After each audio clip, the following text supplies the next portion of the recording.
Bonjour à tous, je suis Blaise Nicolet en charge du développement de Pergame. Je suis bien sûr ravi de vous retrouver aujourd'hui. Alors vous êtes particulièrement nombreux, donc ça fait toujours bien évidemment plaisir, ça fait chaud au cœur. Et puis c'est aussi la traduction que la thématique dont on va parler pendant quelques minutes ensemble est une thématique qui vous intéresse, voilà, qui résonne probablement bien dans vos oreilles. Donc on est doublement ravis. Alors comme vous le voyez, je ne suis pas tout seul. Ce n'est pas une tête que vous connaissez, donc ça vous donne un petit indice sur la façon dont on a travaillé la thématique dont on va parler aujourd'hui.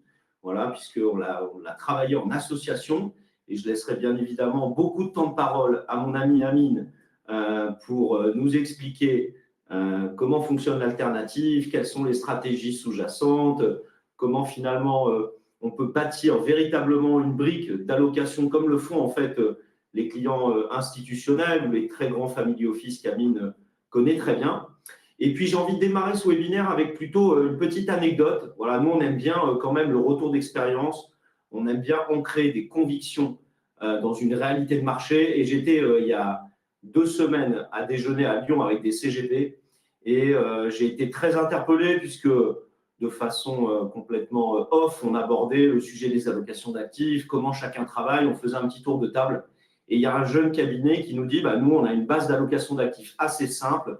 On fait 40% de gestion alternative et 20% de fonds en euros. Et ce socle de 60%, pardon, c'est le socle de base de tous nos clients. Et donc, forcément, j'ai été interpellé parce que 40%, c'est une pondération qui est très importante, qui va même au-delà des pondérations qu'on a chez les clients anglo-saxons, qui sont plutôt assez familiers avec l'alternatif, pour des bonnes raisons d'ailleurs depuis très longtemps.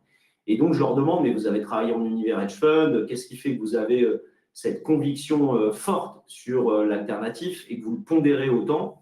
Eh bien, ils m'ont dit tout simplement, nous, on a créé le cabinet en 2021, on venait d'une autre structure, on a énormément développé en 2021 et en fait, on a vécu une année 2022 horrible avec un service après-vente extrêmement compliqué.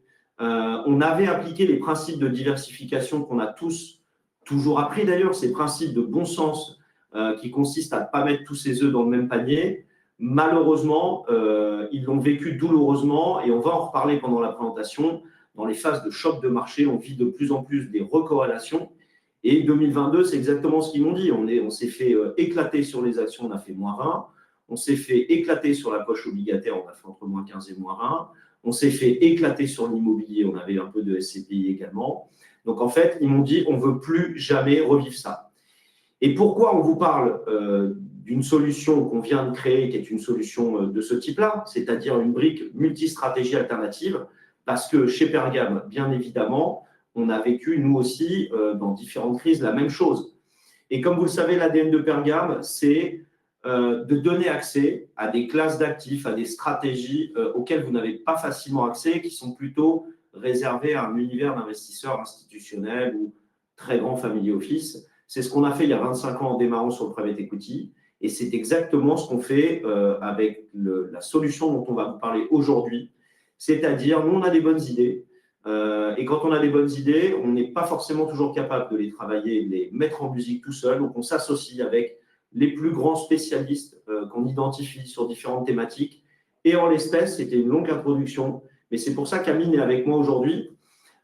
C'est que bien évidemment, cette solution multistratégie alternative pour répondre à des phases de choc notamment, mais pas que, on va le voir, on ne l'a pas bâti tout seul, on l'a bâti en partenariat avec un acteur qui est un acteur incontournable de l'univers de la gestion alternative en Europe. Désolé Amine, j'ai mangé déjà une très grosse partie de mon temps de parole, mais voilà, néanmoins, je vais te la passer tout de suite. Vous le savez, comme d'habitude, vous avez la possibilité de poser toutes les questions que vous souhaitez. On essaiera de les regrouper, d'y répondre en fin de présentation. Peut-être certaines, d'ailleurs, on y répondra au fil de l'eau. On n'est pas là, vous allez le voir, pour vous pousser un produit. On est vraiment là pour parler d'une thématique, d'une classe d'actifs, d'une brique et finalement la meilleure façon d'appréhender cet univers-là. Voilà, on va lever, je pense, beaucoup d'objections, beaucoup d'obstacles, etc. Et puis, écoutez, à tout à l'heure pour les questions. Merci en tout cas, Amine, d'être là avec nous. Je te laisse peut-être, du coup, après cette longue intro, enchaîner tout de suite sur des éléments beaucoup plus concrets et nous permettre de rentrer dans le vif du sujet. Merci beaucoup, Blaise. Donc, moi, je suis Amine Zegla, je dirige le bureau français de Waystone. Merci, Blaise, pour le préambule qui est, à mon avis, très clair sur ce qu'on va faire aujourd'hui. C'est vrai que dans les pays où on a une épargne qui repose sur un système de retraite par capitalisation et où d'ailleurs il n'y a pas le fonds euro que mentionnait Blaise, on a des portefeuilles en général qui détiennent 15 à 20% de gestion alternative, parfois même davantage. Et pourquoi? Parce que les investisseurs et leurs conseils ont besoin de sources de performance moins dépendantes de la direction des marchés et qui sont orientées vers la préservation du capital. Et donc, c'est vraiment tout l'objet du webinaire aujourd'hui, qui est de se demander comment accéder à ce type de stratégie dans un format qui soit simple, liquide et transparent, et avec, comme le disait Blaise, l'accent qui va être mis sur la décorrélation et la préservation du capital. Alors, je vous propose de commencer avec un constat qui est une première observation, qui est que les investisseurs, nos investisseurs, voudraient le rendement des actions, mais sans les drawdowns qui vont avec. Le problème, c'est que les deux sont indissociables.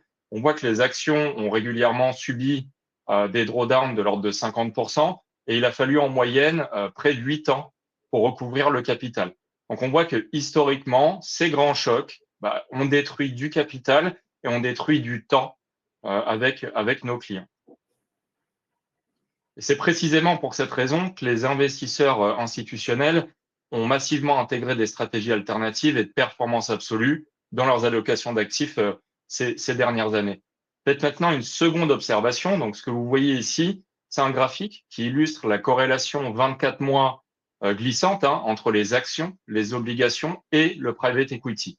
Ce qu'on constate, c'est que pendant près de 15 ans, les investisseurs ont bénéficié d'un environnement qu'on peut qualifier d'exceptionnel, puisque les banques centrales, comme vous le savez, ont injecté beaucoup de liquidités dans le système et ont donc soutenu la valorisation de la plupart des grandes classes d'actifs.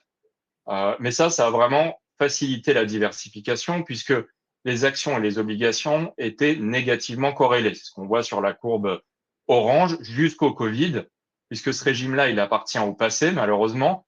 Post-Covid, on a des ruptures profondes avec une information qui se diffuse de plus en plus vite, des mouvements de marché qui sont amplifiés et surtout des corrélations entre actifs qui sont plus élevées et qui sont plus imprévisibles. Et donc, il faut chercher des nouvelles sources de diversification.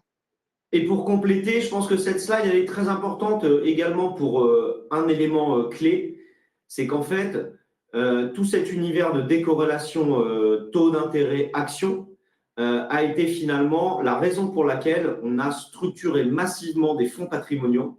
Alors aux États-Unis, vous verrez, on va en reparler dans la présentation, on les appelle des 60-40. Chez nous, c'est plutôt des fonds patrimoniaux, des fonds flexibles.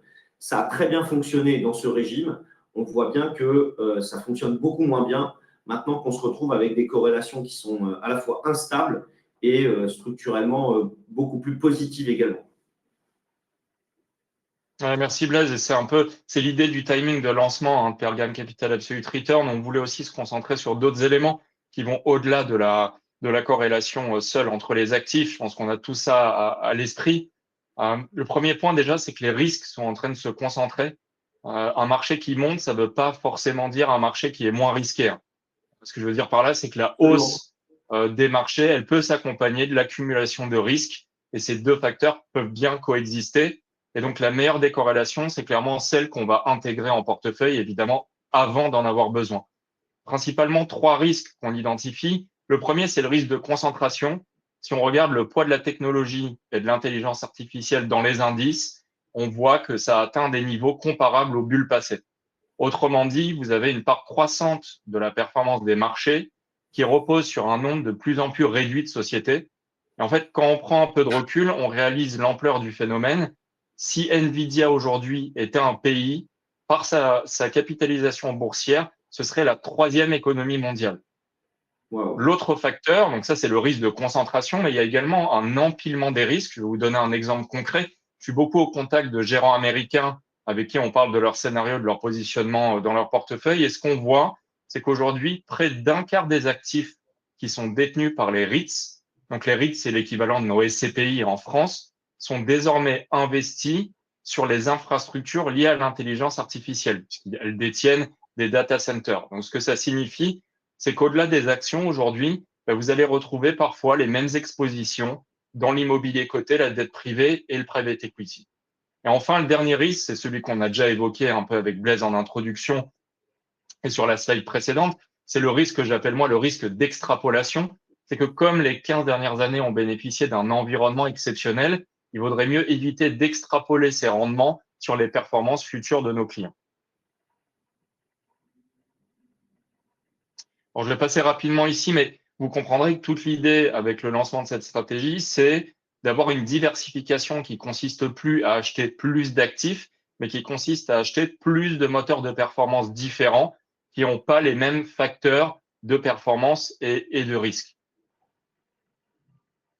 Donc, si on regarde un cadre que j'aime bien, hein, c'est ce triangle que vous voyez sur la gauche, puisque on peut en réalité analyser toutes les classes d'actifs à travers ces trois critères, le rendement, la liquidité et la sécurité. Donc, pour vous l'expliquer simplement, si je prends le fonds euro, je vais avoir de la sécurité et de la liquidité, mais je vais avoir moins de rendement. Si je prends le private equity, je vais probablement avoir du rendement à long terme et je n'aurai pas la liquidité, je n'aurai pas forcément de la sécurité. Donc, c'est vraiment un arbitrage permanent entre ces trois variables. Et historiquement, on regardait ces trois dimensions, mais il faut en ajouter une quatrième. Donc, c'est l'idée de la stratégie Pergame Capital Absolute Return. D'abord, c'est d'ajouter des moteurs de performance qui dépendent peu de la direction de marché. Ensuite, c'est comme l'évoquait Blaise, c'est d'élargir l'accès à des moteurs de performance absolue qui sont aujourd'hui peu présents dans vos portefeuilles. Et ensuite, c'est d'avoir plus de préservation de capital quand les actifs traditionnels subissent des chocs. Et donc, on va voir un peu comment tout ça se comporte dans le portefeuille et comment il est structuré. Vous voyez bien qu'on n'est pas sur un énième doublon ou une nouvelle classe d'actifs. Hein. C'est une stratégie alternative, multi-stratégie qui est conçue pour offrir un profil de rendement qui lui est vraiment spécifique.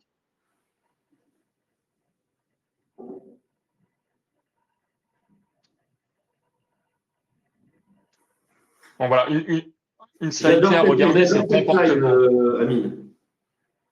La slide qui est ici, hein, avec la performance, en fait, ici, on montre depuis 2017 la stratégie Pergame Car, hein, qui a délivré, comme vous pouvez le constater, une progression régulière du capital indépendamment de la direction de marché. Ce qui est important de préciser quand même, c'est que c'est une stratégie qui a déjà été gérée dans un fonds, mais c'était un format un peu plus concentré que ce qu'on a fait aujourd'hui, qu'on gérait pour un groupe de gestion de fortune en Angleterre et qui est utilisé déjà depuis plusieurs années par nos clients, soit investi en direct dans chacun des fonds individuellement, soit dans des formats AMC. Certains sont d'ailleurs des multifamily office ou des CGP français. Et donc, avec le lancement de ce fonds, ce qu'on veut faire, c'est rendre accessible dans un seul véhicule ce que les allocataires institutionnels utilisent depuis longtemps, à savoir une approche multi-stratégie de type hedge fund, mais, et c'est le point important, dans un format UCITS, à liquidité et valorisation quotidienne, et sans recours à l'effet de levier significatif qu'utilisent les hedge funds. Donc après, vous allez le voir, ce qui me semble remarquable, c'est surtout le profil, la typologie de cette performance, puisque c'est vraiment là que réside la valeur ajoutée dans la stratégie. Et je reviens juste sur un point, Amine, mais parce qu'on a déjà une question, mais on aura l'occasion d'y répondre tout à l'heure. Mais question déjà autour de la terminologie hedge fund versus fonds de performance absolue UCITS. Hedge fund qui aussi, je le vois dans une question, rappelle parfois des mauvais souvenirs à certains. Est-ce que c'est la même chose? Est-ce que ça a changé? Voilà. Je pense que c'est des éléments d'explication qu'on va apporter au fil de l'eau pour compléter tout simplement. Et un autre point qui est très important, et ça, je réinsisterai dessus bien évidemment également, on n'est pas en train de vous proposer une espèce de solution de GeoTrouve-Tout qu'on a fabriquée dans la cuisine. Amine va avoir l'occasion de revenir sur Waystone, qui est Waystone, son expertise, sa légitimité, bien évidemment, en tant que partenaire pour nous, pour cette solution. Donc, je pense que c'est un point qui est fondamental. Et ensuite, comme il l'a rappelé, et je réinsisterai à nouveau, ce n'est pas une solution de GeoTrouve-Tout et ce n'est surtout pas une solution qui n'a pas de track record, puisqu'en fait, on s'appuie sur des éléments qui sont ultra tangibles, béton armé, qui ne sont pas des éléments contre lesquels on peut dire quoi que ce soit, puisque tout est très factuel. Et ça, je pense que c'est un élément qui est fondamental. Voilà, on ne vous apporte pas une espèce de solution toute nouvelle, etc. C'est juste la mise à disposition d'un savoir-faire utilisé par les très grands family office, les très grandes banques privées et les institutionnels auxquels on vous donne accès dans une solution extrêmement simple. Mais je Merci reviendrai, beaucoup, Blaise. je reviendrai, je Je insisterai un peu sur ce point qui me semble-t-il fondamental. Ouais, puis merci d'avoir soulevé la question. Je pense que je peux la traiter tout de suite avant qu'on rentre dans le détail du Allez, fond, parce que c'est c'est quand même parfait. un point, comme ça fait un format dynamique. C'est une question qui est très Absolument. pertinente. Bon, globalement, si on regarde en fait le monde donc du hedge fund qu'on appelle offshore, et puis le monde de la performance absolue UCITS, qui est le monde dans lequel on évolue avec cette stratégie ici, mais d'ailleurs où évoluent beaucoup de fonds que vous utilisez probablement aujourd'hui, que ce soit des long Oui, short ou de la gestion flexible obligataire, la différence, elle est assez facile à comprendre. C'est la même différence qu'on aurait entre les actions et le private equity. Ça veut dire quoi? D'un côté, on a des formats qui sont valorisés quotidiennement sur les marchés, avec une découverte de prix sur un marché liquide et coté, liquidité de valorisation quotidienne. De l'autre, on a des fonds qui n'ont pas la même liquidité puisqu'ils sont valorisés chaque semaine ou chaque mois. Et les conditions de liquidité, vous ne pouvez pas acheter tous les jours et revendre tous les jours. L'autre différence majeure, c'est les tickets d'accès. Typiquement, dans les meilleurs hedge funds du monde, aujourd'hui, comme un Millennium, un Point72, vous avez des tickets individuels pour accéder qui sont de minimum 20-30 millions et ça peut aller largement au-dessus. Et puis l'autre différence majeure, c'est tout simplement les niveaux de levier. C'est-à-dire que la dette privée par rapport à l'obligataire ou le private equity par rapport aux actions, les conditions de liquidité, de souscription, de rachat diffèrent, mais le levier qui est utilisé derrière n'est pas du tout le même. Dans le UCITS, vous devez respecter des règles de diversification et vous devez respecter un levier maximum de 2 fois. C'est ce que font tous les long shorts ou les fonds global macro que vous connaissez déjà. Dans oui. les hedge funds comme Millennium, vous avez des niveaux de levier. Le levier va parfois à 4, 5, 6, 7 fois. Donc, globalement, il faut retenir cette distinction entre ces deux mondes-là, qui d'ailleurs ne ciblent pas les mêmes niveaux de performance dans le temps. Donc, si je résume, ce qu'on appelle les hedge funds offshore n'ont pas les mêmes contraintes de liquidité. Comme ils n'ont pas les mêmes contraintes de liquidité, ils peuvent mettre plus de levier. Et plus de levier égale forcément plus de performance, tout simplement. Est-ce que Exactement, ouais, c'est très bien résumé, c'est je ou exactement ça. est-ce que c'est comme ça qu'on peut le traduire? Non, non, mais c'est clairement ça. Et puis, ils concentrent beaucoup plus leur moteur de performance. Globalement, à un moment dans le cycle, il y aura deux paris assez marqués qui vont construire la performance. Donc, si on regarde, je parlais un peu de ce track record qu'on vous a montré, mais la beauté, c'est la nature de la performance. Là, ce que vous voyez, c'est que la plupart des actifs deviennent plus corrélés aux actions quand les marchés baissent. Ce qui n'est pas le cas de la stratégie Pergame Car, parce que dans ce tableau, on va mesurer la corrélation aux actions dans deux régimes de marché. Lorsque les marchés actions montent en vert et lorsque les marchés actions baissent en rouge. Et pour la quasi-totalité des classes d'actifs, on voit que la corrélation ou le bêta aux actions augmente fortement dans les régimes de baisse, alors que la sensibilité de cette stratégie du fond, elle reste faible et surtout elle reste stable dans les deux marchés. On notera aussi un autre point qui me paraît essentiel, c'est que ce n'est pas le cas des actifs privés et encore moins du 60-40, qui se retrouvent ici avec un bêta de 0,9 dans les régimes de baisse, ce qui veut dire que vous n'êtes pas du tout protégé. En fait, vous avez un profil dans les baisses qui est quasi équivalent à certains des fonds actions défensifs que vous pouvez détenir dans vos allocations aujourd'hui.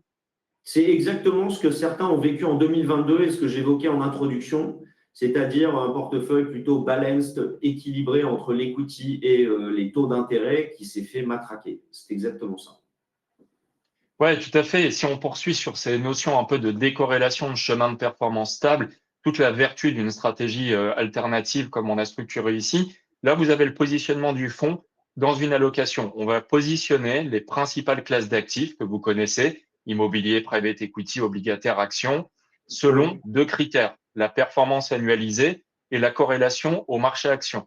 Et ce qu'on voit, c'est que ça résume parfaitement l'apport du fonds, mais même plus largement l'apport de la gestion alternative et la performance absolue, puisqu'on a un rendement historique qui est supérieur aux obligations, avec une sensibilité au marché action qui est significativement plus faible que celle de toutes les autres classes d'actifs. Et ça, il n'y a que la gestion alternative qui peut finalement s'extraire de cette notion de gravité qui est de dire, si je veux faire plus de rendement, il me faut plus de risques, il me faut en deuxième rideau plus de corrélation par rapport aux actions. Et je rappelle que ce n'est pas du backtest, on parle de performance réelle. L'ensemble des sous-jacents ont un historique commun d'une dizaine d'années déjà. Donc, on parle d'une réalité et non d'un fantasme. Oui, puis Blaise, tu mentionnais aussi cette notion d'infrastructure dans ce qu'on a monté. Je pense qu'il me Oui, semble important, au-delà de cette slide qui est un peu du process, mais c'est de dire plusieurs choses. Premier élément, c'est que ce fonds va ouvrir un champ de stratégie absolute return qui va plus loin que le long short action ou qui va plus loin que l'absolute return obligataire un peu traditionnel. Et donc, à l'instar des fonds de private equity, notre rôle, c'est quoi? C'est d'aller identifier, en fait, les fonds de private equity identifient et sélectionnent des entreprises. Nous, on va ici identifier et sélectionner des gérants alternatifs. Donc, le véritable actif, c'est pas juste le fonds et sa stratégie, c'est l'accès à un écosystème, je dirais, de gérants spécialistes et à une plateforme de recherche et de due diligence dans cet univers alternatif UCITS qui est en place depuis plus de 20 ans. Et ça se combine avec une seconde couche qui est l'expertise de Pergame qui consiste, un, à assembler ces expertises, deux, à surveiller les risques et à mettre en musique ces expertises et maintenir une combinaison de ces fonds qui va être robuste dans le temps. Et aussi un autre point qui est important quand même, c'est vous fournir du reporting, de la pédagogie et de la transparence. Donc vous connaissez déjà très bien Pergame sur sa capacité à créer des solutions, être un gérant d'actifs et gérer aussi de la gestion de fortune pour des clients privés. Et côté Waystone, vous le voyez, on est sur une infrastructure qui est là depuis longtemps et c'est 1500 milliards d'actifs administrés et 10 milliards sur la partie UCITS alternatif qui nous concerne aujourd'hui. Là, ce que je vous est-ce que, propose de faire, c'est maintenant d'entrer dans le moteur de performance du fonds. Et peut-être Blaise, tu voulais ajouter un point avant. non, je voulais juste compléter, rebondir sur ce que tu viens de dire, qui me paraît être un élément clé, mais c'est pareil, on va avoir l'occasion d'insister beaucoup sur ce sujet parce que c'est un sujet qui est cœur, qui est la façon dont on travaille une brique alternative. Moi, j'ai beaucoup de partenaires, puisqu'on a commencé à pitcher et à présenter la solution, qui me disent, donc beaucoup de partenaires me disent, mais j'ai déjà des positions assez significatives sur un long short puisque c'est vrai que tu y reviendras, mais ce qu'on va trouver en alternatif en Europe, particulièrement en France surtout, c'est plutôt des long shorts de maisons actions, qui embarquent d'ailleurs tous un biais plutôt structurellement avec du bêta, globalement, hein, quand même, on peut le dire. Et en fait, la beauté de l'alternatif, c'est que c'est très bien d'avoir démarré avec une brique long short, qui est une brique indispensable dans une allocation d'actifs multistratégie alternatifs. Mais la beauté du modèle, c'est qu'en fait, cette brique, elle s'exprimera pleinement si elle est couplée avec d'autres stratégies. Donc, il ne peut pas y avoir d'approche de stratégie alternative, monostratégie, en tout cas pas dans notre analyse et la façon dont cette brique peut jouer un rôle pour des allocations d'actifs d'un client privé notamment, ça ne peut être qu'une combinaison de stratégies. Donc, si vous avez déjà fait des long shorts, c'est super parce que vous avez déjà gravi une première marche sur ce qu'il nous semble intéressant de faire aujourd'hui pour répondre au nouvel environnement de marché, mais il faut aller au-delà. Et au-delà, ça veut dire y coupler une brique avec plusieurs stratégies. C'est comme ça que la magie du modèle opère. Oui, tout à fait. D'ailleurs, on voit bien chez les institutionnels ou les fonds de pension qu'il y a systématiquement cette poche absolute return. Elle est en multistratégie, elle est ventilée sur plein de stratégies qui se combinent bien.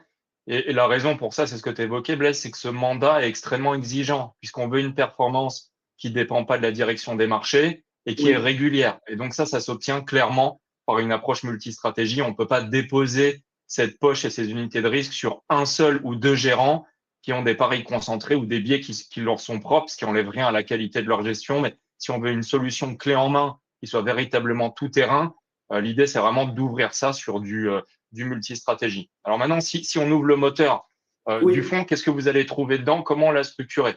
Vous avez compris que l'idée, c'est pas de chercher le meilleur gérant, mais la meilleure combinaison de moteur de performance.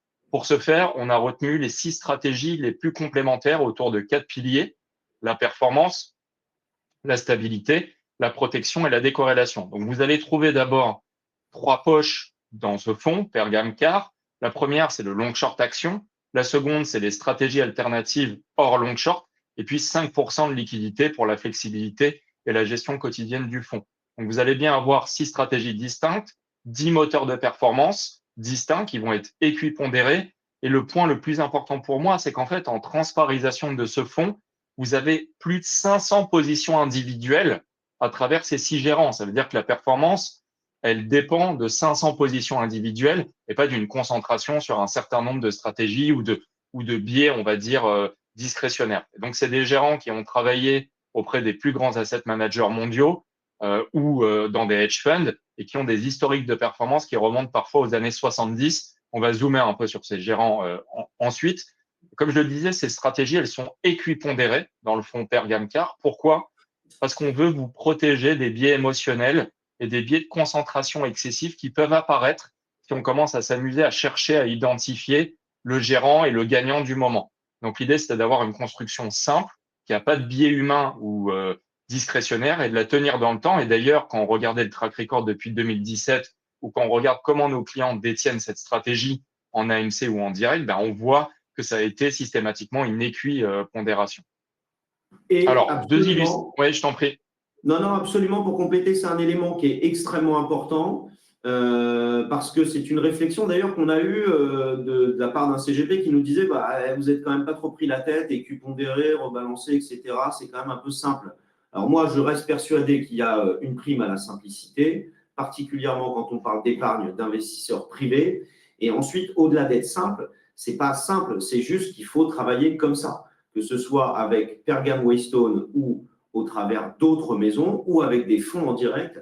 Il faut travailler comme ça, comme le font les institutionnels, c'est-à-dire partir du principe qu'a priori, on ne sait pas quelle stratégie va le mieux délivrer et elles ont toutes une logique, une raison de leur présence dans une allocation d'actifs et il faut les équipondérer. Et ce n'est pas pour rien que les institutionnels travaillent comme ça. Donc oui, il y a une prime à la simplicité, mais la simplicité, en l'espèce, elle est inhérente à la façon dont on doit travailler la classe d'actifs. Et juste un dernier truc, je vais y revenir aussi après.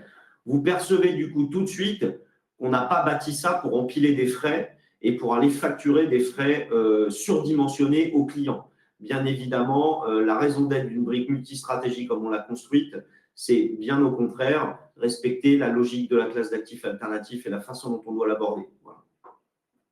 Ouais, merci Blaise. C'est un point important ce que tu as décrit. Quand je regarde à travers Waystone et les clients avec qui on travaille, et c'est des discussions qu'on a déjà eues ensemble. Et sur la Absolument. construction de portefeuille, il faut aussi quand même noter, c'est des éléments un peu techniques, mais si on avait structuré cette stratégie en pondérant par la volatilité, la VaR, le drawdown, les primes de risque, etc., systématiquement, en fait, ces approches sont complexes, elles dépendent trop du passé et elles n'ont jamais fonctionné. C'est-à-dire qu'à un Elle moment, il y a eu détruit un choc le... où ça fonctionnait pas et ça a détruit la promesse du fonds. L'autre point par rapport à ce que tu Absolument. mentionnais, oui, c'est ça, c'est les effets de combinaison et la nature des stratégies. Vous voyez ici là, le squelette du fonds. Ce qu'il faut savoir, c'est que certains des gérants qui sont dans le fonds Pergamcar exploitent de l'analyse économique et financière traditionnelle, mais d'autres utilisent des approches plus quantitatives et systématiques pour exploiter simultanément des millions de données et surtout identifier des opportunités qui sont invisibles à l'œil humain. Et ces moteurs de performance, ils sont probablement moins présents dans vos allocations aujourd'hui. Et ça, c'est un point qui est majeur. Pourquoi? Parce qu'on l'a souligné, c'est que depuis le Covid, les marchés évoluent dans un environnement qui est plus complexe, où les prix des actifs sont influencés par un écosystème qui est beaucoup plus large que la seule analyse fondamentale ou financière. Et donc aujourd'hui, on a besoin d'approches qui sont plus avancées, multidimensionnelles. Et la question, c'est pas de savoir si le quantitatif est meilleur que le fondamental, c'est de les combiner. Et simplement, il n'y a aucune raison de se priver de sources de performance complémentaires. Donc, comme le disait Blaise, chacun de ces gérants connaît des régimes de marché qui lui sont plus ou moins favorables. Et c'est bien l'alternance des moteurs de performance qui permet d'atteindre la régularité de la performance. Je vais vous donner un exemple concret. La genèse de ce multistratégie a commencé en 2016 avec la combinaison de Dun et Invenomics. C'était un peu le point de départ. Et pourquoi? Parce que nos investisseurs se sont rendus compte qu'en combinant ces deux stratégies, ils pouvaient capter le rendement des actions, mais avec la moitié du risque.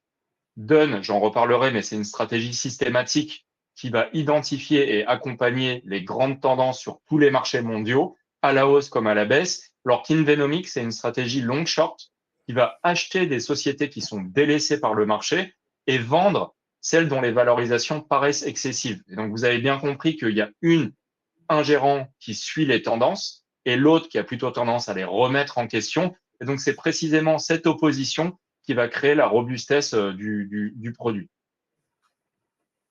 Alors, je vais prendre deux cas pratiques. Allez, on va dire en moins de 5 minutes. Comme ça, après, on peut avancer, conclure avec Blaise et prendre vos questions. Ça me semble intéressant d'ouvrir le capot, de commencer avec deux exemples concrets. D'abord avec Dun, et ensuite, on fera la poche long short action, qui est quand même la moitié du fonds de Pergamcar. Donc, on commence avec Dun, qui est une société de gestion américaine familiale et indépendante qui gère à peu près 3 milliards d'euros d'encours aujourd'hui et qui a été fondée dans les années 70. Sa stratégie, elle est assez simple, hein. Elle consiste à identifier des tendances à la hausse et à la baisse à travers 66 marchés mondiaux qui vont couvrir les actions, les taux, les obligations, les matières premières et les devises. Donc, c'est une gestion qui va être très liquide, qui est réactive et qui est 100% systématique. Deux enseignements qu'il faut retenir ici, hein. Le premier, c'est qu'il est possible de générer des performances supérieures aux actions. Vous voyez la courbe en bleu par rapport au S&P 500, mais de faire ça avec une corrélation négative, puisque la corrélation est en dessous de zéro depuis les années 70. Deuxième enseignement, si je regarde dans les 4 grandes crises qui sont représentées ici, les actions ont subi un drawdown en moyenne de 40%, tandis que Dunn a généré une performance positive de près de 70% en moyenne. Donc ça va être 15% de l'allocation de la stratégie. Dernier point qui me semble très important, c'est que Dunn n'a jamais facturé de frais de gestion, mais ne se rémunère que sur les frais de surperformance, donc les commissions de performance. Donc, il y a des frais qui sont appliqués seulement s'il y a de la performance pour les clients. Deuxième exemple, ici, donc ça va être dans l'univers long short action avec Iguana et Perspective, qui sont deux sociétés de gestion basées à Londres, créées par d'anciennes équipes issues de grands asset managers et qui ont voulu poursuivre leur gestion dans leur propre structure. Donc, Perspective, c'est un long short sur les actions américaines, plutôt prudent, market neutre, avec 350 positions, donc c'est très diversifié. Iguana, lui, en revanche, ça va être un fonds action monde, avec un biais, on va dire, Angleterre et Europe de l'ordre de 40-50%, le reste en Asie et aux États-Unis, qui est un peu plus dynamique et qui détient 90 positions. Point important, c'est les expositions nettes sur les stratégies long short pour comprendre un peu quelle est l'exposition derrière aux actions. Est-ce que c'est plus ou moins directionnel? Ici, sur Perspective, vous êtes en moyenne à zéro et sur Iguana autour de 20%. Et donc, ce que montre ce graphique, c'est la performance sur les 3 dernières années face à plusieurs fonds que vous connaissez probablement. Deux enseignements. Le premier, c'est que les gérants n'ont pas à rougir par rapport aux références qu'on connaît bien ici en France. Mais le deuxième, qui me semble plus essentiel, c'est qu'encore une fois, la combinaison des stratégies sur la courbe rouge, elle est plus efficace que les stratégies prises isolément. Et donc, cette poche long short, elle va représenter 50% du fonds Pergam Capital Absolute Return avec 3 expertises, Iguana Perspective dont on a parlé et Invenomic qui est une stratégie plus contrariante, qui est quasiment de la protection de portefeuille sur les actions européennes, américaines, pardon, et qui, lui, d'ailleurs, est fermé aux nouvelles souscriptions. Mais en revanche, le fonds Pergamca va pouvoir continuer à accéder à cette brique Invenomic également. Autre point très, très important, c'est celui que soulevait Blaise. Je ne vais pas tout décrire sur cette slide. Il n'y a qu'un point qui est intéressant à mon sens, c'est que ce fonds, la structure, va vous permettre d'accéder à des conditions réservées aux investisseurs institutionnels, puisque le fonds accède à des classes de parts privilégiées. Un exemple concret, si je prends le fonds Advent, donc il y a une stratégie plutôt d'arbitrage et de valeur relative au sein des obligations convertibles mondiales, bien, le fonds va accéder à une classe de parts dont le seuil minimum est fixé normalement à 50 millions. Et donc là, on va être sur une structure de frais qui est de 0,50 pour les frais de gestion et 10% pour les commissions de performance. Et ça se compare à une structure qui est habituellement dans les stratégies alternatives en part retail à 2% plus 20 et en part institutionnelle autour de 1% et des commissions de surperformance autour de 10 et 15. C'est hyper important, comme je le disais tout à l'heure. Fonds de fonds résonne très mal dans l'oreille de beaucoup. Vous avez bien compris, déjà, fonds de fonds sur de l'alternatif, on n'a pas d'autres approches, d'autres choix, il faut faire du multistratégie. Et la façon dont on l'a structuré, voilà, c'est probablement l'approche la plus raisonnable sur cette partie frais et autant de performances rendues aux clients. Toujours sur ces effets de combinaison, on a quelques données à vous montrer qui nous paraissent intéressantes. Là, vous l'avez vu hein, sur ce tableau, ça mesure la corrélation des 6 stratégies du fonds entre elles et leur corrélation sur le tableau de droite avec les actions mondiales. Ce qu'on voit, c'est qu'on a une corrélation, il n'y a pas de corrélation entre les fonds et globalement, il y a une corrélation qui est de 0 avec les actions monde qui sont représentées par le MSCI World.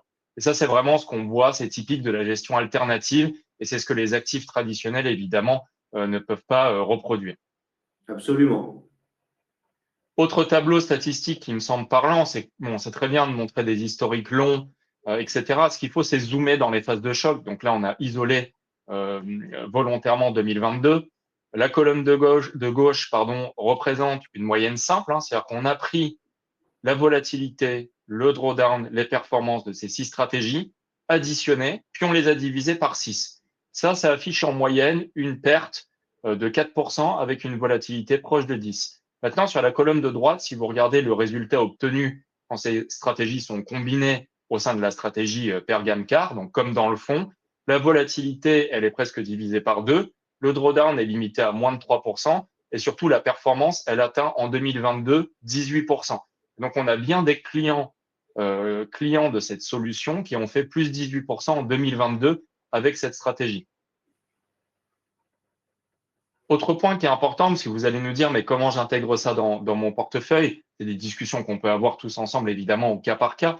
Mais l'idée, c'était bien que cette stratégie Pergam-Car, elle ait une double vertu de diversification, avec une capacité à diversifier d'abord en face de vos allocations actions et obligations, mais également au sein de votre poche Absolute Return. Et donc ici, vous avez des statistiques par rapport à d'autres fonds de performance absolue qui sont excellents, que vous connaissez probablement. Et donc, vous voyez bien qu'on a encore une fois un profil en termes de corrélation, de max drawdown, de couple rendement-risque sur le graphique de gauche, qui est complémentaire par rapport à ce qui existe. Et donc, c'est une brique qui peut aller dans votre poche alternative, la renforcer et la diversifier sur des moteurs qui vont plus loin que le long short. C'est ce qu'on a dit tout à l'heure. Absolument. Autre point qui est important, après je vais conclure, je te laisserai conclure Blaise et puis on fera les questions. On voulait quand même vous montrer le track record live. Le fonds a été lancé, on a collecté à peu près 7 millions d'euros depuis le lancement.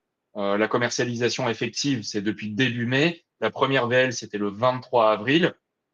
Qu'est-ce qu'on peut voir ici? Il ne faut pas tirer trop de conclusions sur des périodes aussi courtes, mais plus se référer évidemment à l'historique de la stratégie depuis 2017. Mais néanmoins, on voit qu'on est conforme clairement aux caractéristiques historiques. Le chemin de performance, sur cette période quand même, il y a eu beaucoup de volatilité sur les actions, une forte hausse de la volatilité, puis les dernières séances qui ont été très dures. On voit bien qu'on a un chemin qui est clairement indépendant des marchés, qui est très singulier à la stratégie, qui ne ressemble pas forcément à d'autres fonds. Et le fonds est resté globalement stable, puisqu'on est globalement flat sur la période. Moi, ce qui m'intéressait plus, et là, on peut quand même, je dirais, extraire plus la typologie et le profil du fonds. Si vous regardez ici, dans toutes les journées de baisse qu'on a connues depuis le lancement du fonds, mesurées par la baisse du Nasdaq en bleu foncé, on voit qu'on a eu des séances quand même assez dures. Ce n'est pas un drawdown majeur, mais néanmoins, il y a des journées à moins 5% sur les actions. Ce qu'on voit, c'est cet aspect défensif de Pergam-Car. C'est comme ça qu'on l'a construit. C'est de faire une performance de l'ordre de 6-7% dans la durée. Et c'est surtout d'avoir un aspect défensif dans les baisses. On voit que le fonds a soit fait une performance, on va dire, de 0 très, très légèrement négative. Dans la quasi-totalité, le fonds a eu une performance négative dans ces journées de baisse action. Et ça me semblait essentiel à illustrer. Alors, en synthèse, je vais conclure là-dessus et on poursuivra avec Blaise et vos questions. En synthèse, qu'est-ce qu'il faut retenir sur cette stratégie Pergam Capital Absolute Return? D'abord, la performance et la volatilité que vous pouvez attendre. Donc, à peu près 6-7% de performance nette de frais en euros pour une volatilité de l'ordre de 4%. Il faut rappeler aussi que c'est un fonds qui est SRI 2. Et ce fonds, je pense qu'il va vous intéresser si vous souhaitez proposer à vos clients d'abord une offre qui n'est pas standardisée. Si votre conviction aussi, c'est que le patrimoine d'un client privé ne devrait pas dépendre majoritairement de la direction des marchés, et si vous souhaitez proposer une solution défensive et décorrélante, et au fond, pour conclure, c'est un peu les questions que Blaise a soulevées initialement. L'objectif aujourd'hui, c'est pas de se demander quel est le niveau de risque, action ou crédit qu'on doit avoir pour nos clients, c'est plutôt de se dire combien de sources de performance réellement indépendantes mes clients détiennent aujourd'hui. Si la réponse, c'est qu'ils peuvent en détenir plus, là, cette solution, c'est une solution clé en main qui est probablement parfaitement adaptée. Blaise, je te laisse poursuivre sur la conclusion et puis les questions qu'on a reçues des clients. Oui, merci beaucoup, Amine. Mais écoute, moi, j'ai trouvé qu'on avait été plutôt assez clair. On a respecté à peu près le timing. Non, pour conclure, plusieurs éléments à la volée. Le premier, c'est qu'effectivement, et pour ceux qui me connaissent, vous savez que ce n'est pas mon approche, mais on n'est pas là pour vous dire de sortir un fonds pour nous faire de la place et mettre le nôtre. Vous avez bien compris qu'en fait, la solution qu'on vous apporte est une solution qui, globalement, va plutôt faire du bien à vos allocations d'actifs. Et c'est notamment le cas si vous avez déjà pris ce chemin de l'alternatif avec un peu de long short, par exemple. Bien au contraire, ça a tout son sens de plugger à côté une brique car. Pourquoi? Parce que c'est le deuxième point. Je pense que vous l'avez bien compris également. L'alternatif, c'est en fait une classe d'actifs dans laquelle aujourd'hui, on ne vous pousse pas un fonds en particulier, mais on vous propose une brique, on vous pousse une brique qui est une brique multi-alternative, comme le font les institutionnels, comme le font les plus grands investisseurs privés du monde depuis très longtemps. Et on le fait pourquoi? C'est qu'en fait, on sait très bien que dans la réalité de votre métier avec vos clients, vous n'allez pas leur souscrire 5 ou 6 fonds différents pour constituer cette poche alternative. Ça va faire peur aux clients, ils ne vont pas comprendre. Donc, d'où l'intérêt d'avoir une seule brique qui joue ce rôle de à la fois multi-stratégie alternative et puis également rebalancer, équipondérer, monitorer en risque, etc. Je pense que c'est un élément qui est, deuxième point, qui est très important. Le troisième, c'est la facilité, la simplicité. Voilà, il faut des choses simples. C'est très compliqué de faire investir les clients. Si on commence à partir dans des solutions trop complexes, souvent on les perd et on perd en efficacité et finalement, on n'arrive pas à offrir une solution qui est pourtant, nous semble-t-il, assez indispensable pour les clients. C'est le dernier point. C'est qu'en fait, on est dans le vrai, on le sait. Il suffit de regarder les observatoires de la collecte chez nos amis assureurs ou plateformes. On voit que l'alternatif, il est passé globalement de 2% de la collecte il y a 3 ans à plutôt quelque chose qui se situe entre 9 et 10%. Et voilà, avec beaucoup de long short, je pense qu'on est une des seules briques, peut-être la seule, ça fera peut-être d'ailleurs l'objet d'une question, je crois qu'il y en a une sur ce sujet-là. Mais voilà, on est en tout cas les seuls à proposer une solution finalement aussi simple, aussi pertinente. Et puis pour terminer, je voulais le rappeler, qui n'est pas là pour empiler des frais. C'est-à-dire que c'est un très très bon combo pour les clients entre la simplicité, la facilité d'utilisation et un niveau de frais qui est très raisonnable. Et ça, je pense que voilà, c'est un point également qui me paraît assez fondamental. Pour avoir été banquier privé pendant pas mal d'années, le service après-vente dans des marchés heurtés, c'est très dur. Donc, je vous encourage bien sûr à côté d'actifs liquides, côté traditionnel, à positionner également vos clients sur de l'alternative pour toutes les raisons qu'on a évoquées, et puis également sur des solutions qui n'ont pas de valeur liquidative. Parce que même si c'est une forme d'artifice, finalement, de ne pas communiquer de VL sur certains sous-jacents, c'est aussi un service après-vente dans des meilleures conditions parce qu'on s'extrait un peu de cette valeur liquidative quotidienne, de ces variations de marché qui sont très, très difficiles à comprendre pour beaucoup, à la fois beaucoup de clients et puis même beaucoup de professionnels parce que tout ça est quand même très éloigné du fondamental, bien évidemment. Donc voilà, n'hésitez pas à nous solliciter pour pousser le référencement. Je sais que nos amis assureurs, souvent, ils traînent un peu la patte. Donc, on va essayer de leur tirer les oreilles gentiment ensemble. Et si vous avez des demandes auprès des assureurs, n'hésitez pas. Il n'y a aucune raison qu'ils ne le référencent pas. Le fonds respecte tous les critères d'éligibilité à l'assurance vie. Et pour ceux qui veulent travailler avant qu'on étoffe vraiment le référencement, je rappelle que Pergam est une maison qui fait essentiellement de l'assurance vie luxembourgeoise. C'est vrai que nous, on aime bien être libre, rester libre et malheureusement, il y a la seule place qui offre ça, c'est la place luxembourgeoise. Donc, à Luxembourg, tout est opérationnel, tout fonctionne parfaitement et dans un contexte politique très apaisé, voilà, pour rigoler, on va dire ça, dans l'année et demie qui vient, je pense que Luxembourg est une place à laquelle il faudra beaucoup s'intéresser et au sein de laquelle tout est très facile. Donc, si vous voulez commencer à travailler, n'hésitez pas. Et puis, on sera ravis d'animer des réunions avec vos clients. On a plein d'idées avec Amine de communication, de pédagogie. C'est un sujet sur lequel il y a des milliards de choses à raconter. Il y a beaucoup d'éléments de pédagogie que vous pouvez apporter à vos clients. Je pense que c'est toujours aussi très valorisant d'associer ses clients, de les faire participer à des choix et puis de leur apprendre des choses. Moi-même, j'ai appris encore récemment, alors que l'alternative, je connais bien ce sujet, mais j'ai encore appris pas mal de choses en travaillant le sujet Capital Absolute Return. Donc voilà, et on va passer peut-être à quelques questions.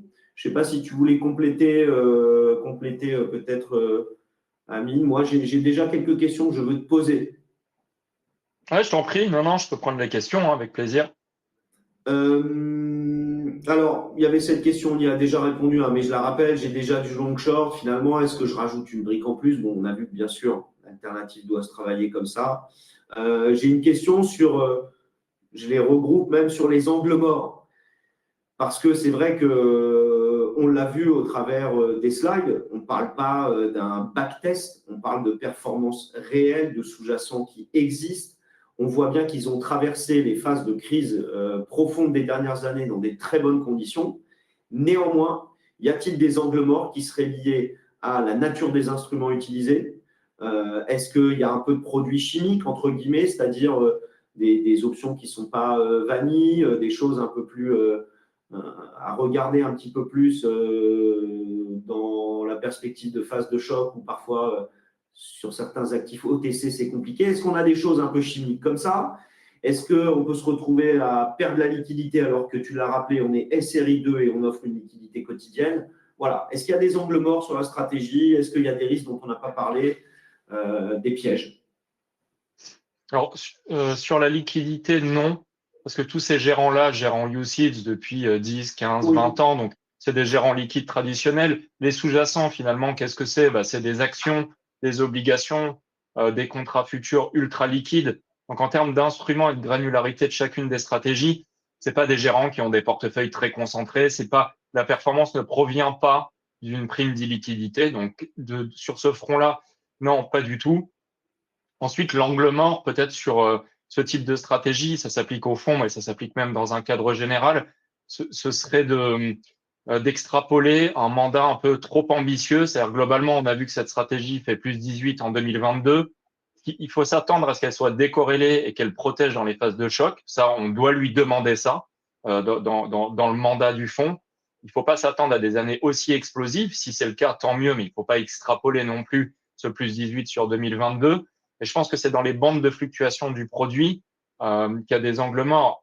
On voit que c'est 6-7% annualisé. Il y aura des années à 3, il y aura peut-être des années à 15%.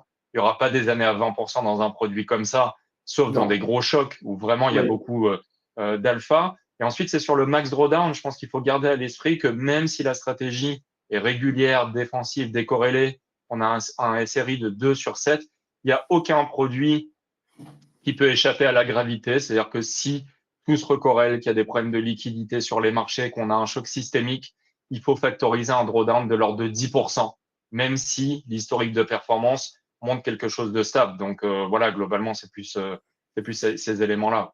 Et moi, je suis hyper rassuré par ce que tu dis, parce que j'ai déjà vécu par le passé, notamment une expérience de gestion alternative de type hedge fund, UCITS, sur lequel on avait beaucoup levé.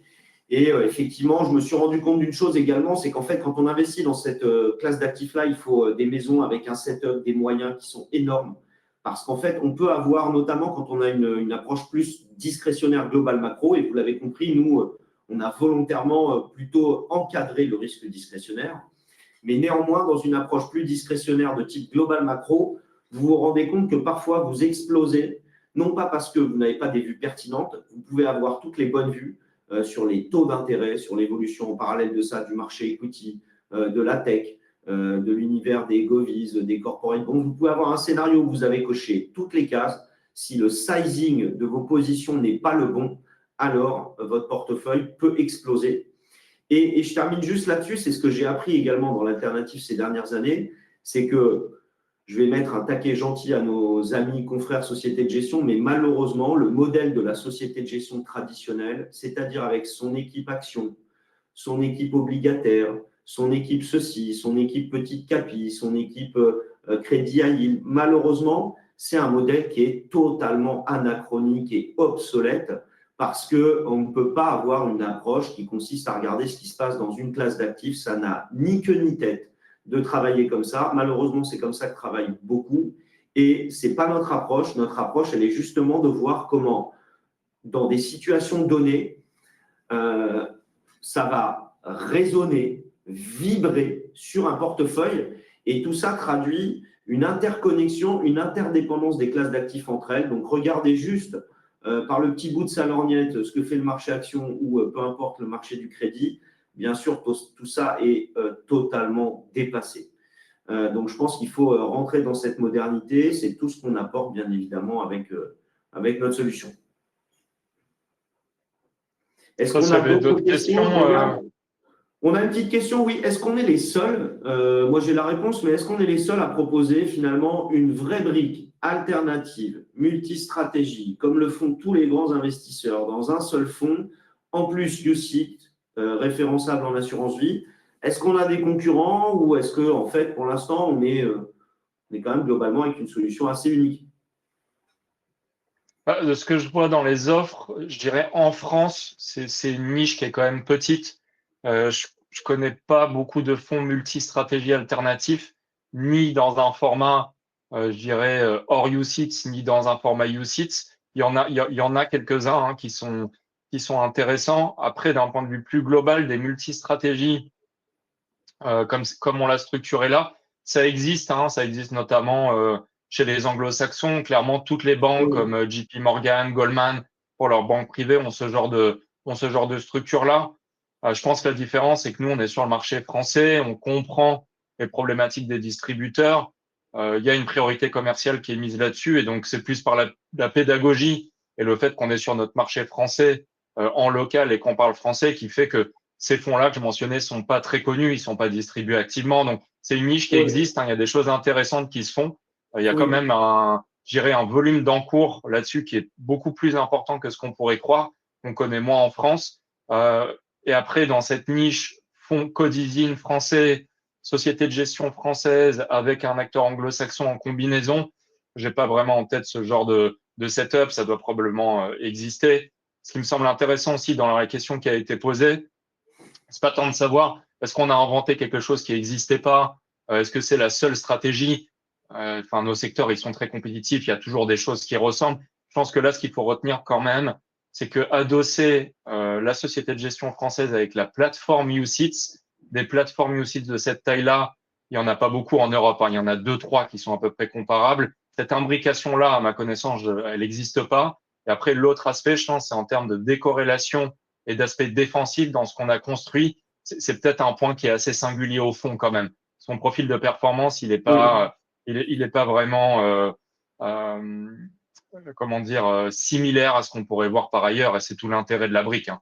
oui.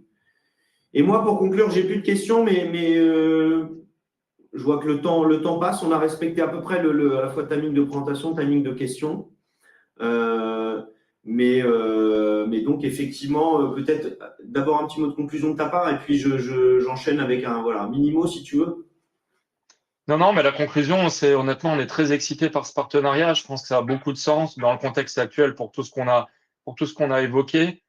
Et puis le point de conclusion le plus important pour moi, c'est simplement de dire qu'on est vraiment disponible pour apporter de la pédagogie, regarder dans vos portefeuilles comment ça s'imbrique, faire tourner des données pour vous montrer des choses que vous pouvez montrer aussi aux clients. Donc voilà, sur une matière comme ça, qui est la gestion alternative, la partie un peu éducation, accès à des outils, ça va être quelque chose d'important. Et donc ça, on veut vraiment, vraiment le renforcer pour pas faire juste une coquille qui vit à côté. Donc ça, c'est un point Oui. essentiel.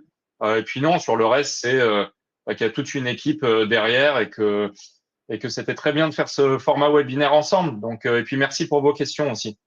Et moi, je vais terminer avec une conclusion peut-être un peu, alors pas provocatrice, mais peut-être un peu décalée. Je vais dire franchement à nos auditeurs, à nos partenaires, ce qu'on fait nous d'ailleurs, c'est-à-dire continuer à prendre du risque, continuer à faire de l'equity, coté, non coté. Nous, on est des risk takers, donc on est des amoureux des actions. Et c'est parce qu'on est des amoureux des actions qu'on fait beaucoup d'alternatifs en face. Parce qu'en fait, c'est ce qui nous permet de porter du risque confortablement et de dire éventuellement parfois à des clients, on ne va surtout pas sortir des actions alors que c'est très perturbé. Et c'est notamment pour ces raisons de marché-là qu'on a positionné en phase de risque-action des stratégies alternatives, tout simplement. Donc voilà, longue vie à l'alternatif. Et puis pour vraiment conclure définitivement, vous avez bien compris qu'il y avait une bonne entente également dans les équipes. C'est que voilà, au-delà de ce qu'on vous a raconté, il y a aussi des liens humains. Certes, on est sur une gestion avec beaucoup finalement d'algorithmes, de data, de techno embarqués. Mais voilà, l'humain, il n'a pas disparu et l'humain, il est justement la raison d'être de ce produit. C'est-à-dire le respect, la connaissance mutuelle. On sait comment on travaille chacun. Il y a beaucoup de respect dans nos approches. On se connaît très bien aussi personnellement également. Je préfère le dire. Voilà, c'est important. Et tout ça, je trouve, participe également à à la fois une bonne solution et puis un bon suivi qu'on peut vous apporter derrière. Voilà. Merci à tous. C'était vraiment très sympa d'être aussi nombreux, d'être restés jusqu'au bout. Voilà. En tout cas, c'est encourageant pour nous. Ça montre qu'il y a vraiment de l'intérêt. Je pense qu'on a une solution qui est assez unique et qui va trouver une place assez naturelle dans vos allocs. Et puis, on aura l'occasion d'en reparler, bien sûr, avec Amine, tous ensemble, quand vous le souhaitez. Je vous souhaite un excellent week-end. En tout cas, merci beaucoup, Amine. Merci Blaise, merci à tous ceux qui ont suivi le webinaire. Et puis, ouais, exactement, bon appétit, c'est bientôt l'heure du déjeuner. Puis ensuite, bon week-end à tous après notre après-midi de travail. Ouais, ça marche. Merci beaucoup. Salut, Amine. Merci. Et au revoir à tous. Bye bye.